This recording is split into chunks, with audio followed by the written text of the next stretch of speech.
dans un premier temps, avant d'aborder le vif du sujet, nous présenter en quelques mots la société Bonduelle, et ensuite on parlera de votre projet.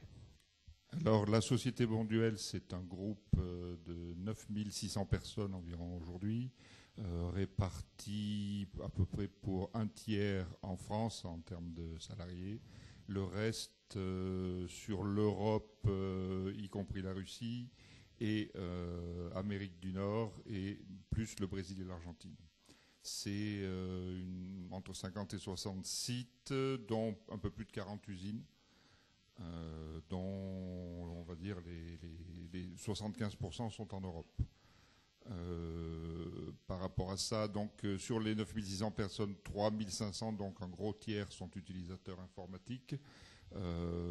Et on suppose que sur la messagerie, on dépassera ce chiffre, puisqu'évidemment, on aura l'occasion d'en parler, les apports de la solution permettront de donner de la messagerie à des personnes qui n'en bénéficient pas aujourd'hui. D'accord. Alors, le sujet étant le projet cloud, quel a été votre projet? Pourquoi êtes-vous allé dans le cloud? Quels ont été vos besoins?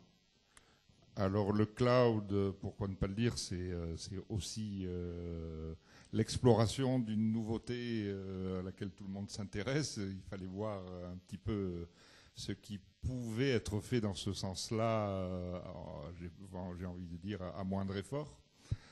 C'est beaucoup plus difficile quand on parle de projets d'informatique métier, évidemment.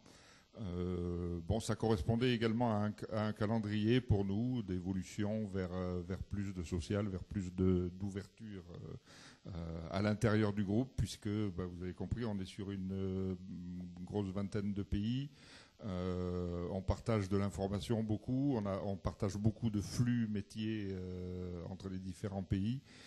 Donc au-delà de l'ERP qui règle les questions contingentes, on va dire strictement du SI, il y a un fort besoin de collaboratif qui n'était pas servi aujourd'hui.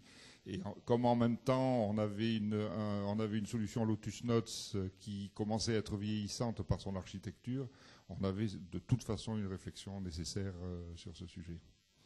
Donc, rénovation de l'architecture, également peut-être un aspect coût, un aspect réduction des coûts. Absolument. Alors, réduction des coûts, nous sommes le premier mondial dans un marché qui reste quand même une niche, et la plupart de nos concurrents sont des sociétés beaucoup plus petites que nous, ce qui signifie bien évidemment des coûts informatiques très inférieurs, puisque eux n'ont pas la multiplicité des technologies que nous avons, n'ont pas la multiplicité des pays, donc des langues, des monnaies, etc.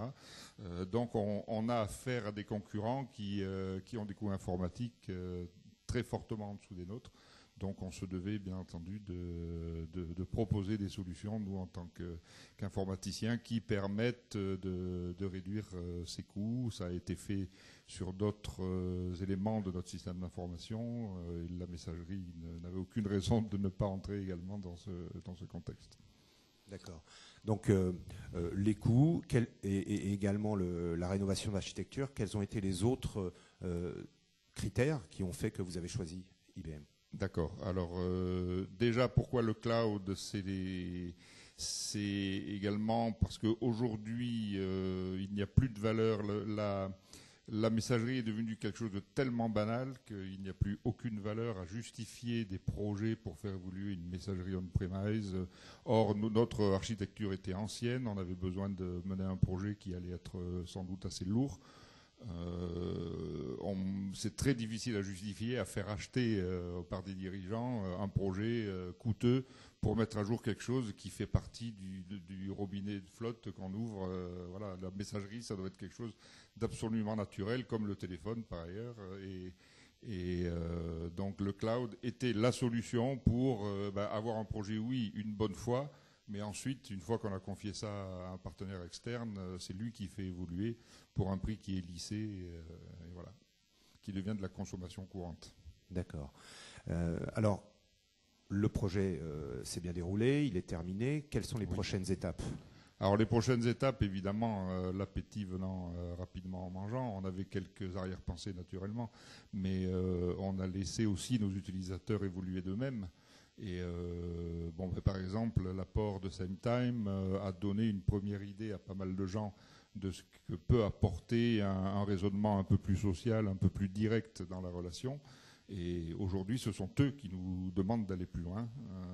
Et donc, tout naturellement, on va se tourner. Alors, la première demande forte, c'est le web conferencing. Donc, l'offre meetings, on est très proche d'avancer sur ce sujet-là. Et ultérieurement, mais après, on ne maîtrise pas très bien le calendrier. Ça risque de nous arriver plus vite qu'on le croit, probablement. Mais le calendrier va nous amener sans doute vers Engage. Un test a déjà été fait sur le sujet. Des conclusions vont être tirées par une équipe métier qui a été désignée, une équipe de cadres métier qui a été désignée pour réfléchir avec nous sur une notion d'outil collaboratif. Donc il est probable que dans le courant de l'année, nous aurons quelque chose sera décidé sur cet aspect-là. Très bien, je vous remercie beaucoup.